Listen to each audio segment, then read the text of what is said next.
यामि महागणपतये नमः।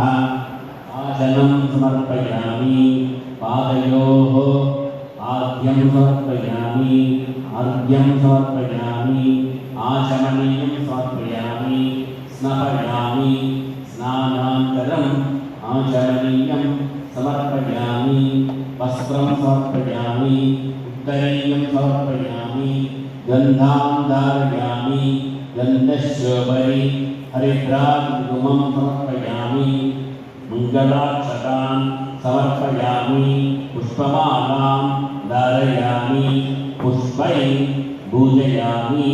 ॐ सुमुखाय नमः, ॐ एकदन्ताय नमः, ॐ कपिलाय, ॐ गजकर्णकाय नमः, ॐ लम्बोदराय नमः, ॐ विकटाय नमः, ॐ विघ्नराजाय नमः, ॐ विनायकाय नमः, ॐ धूमकेतवे नमः, ॐ गणाध्यक्षाय नमः, ॐ बालचन्द्राय नमः, ॐ गजाननाय नमः, ॐ वक्रतुण्डाय नमः, ॐ शूर्पकर्णाय नमः, ॐ हेरम्बाय नमः, ॐ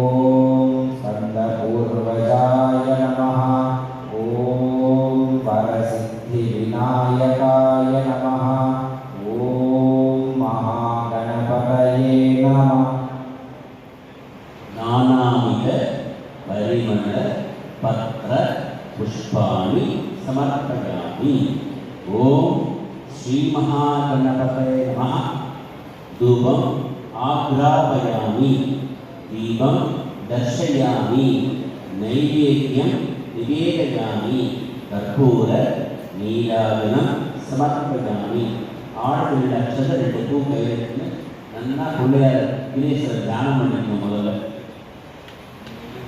வக்ரதுண்ட மகாகாய கோடி சூரிய சமப்பிரபா நிர்விக்னம் குருமே தேவ சர்வகாரியேஷு சர்வதா கஜானனம் பூதகணாபிஷேகிதம் கபித்தஜம்பூ பலசாரक्षिणम् उमासुतं शोक विनाशकारणं नमामि विघ्नेश्वर पादपङ्कजं।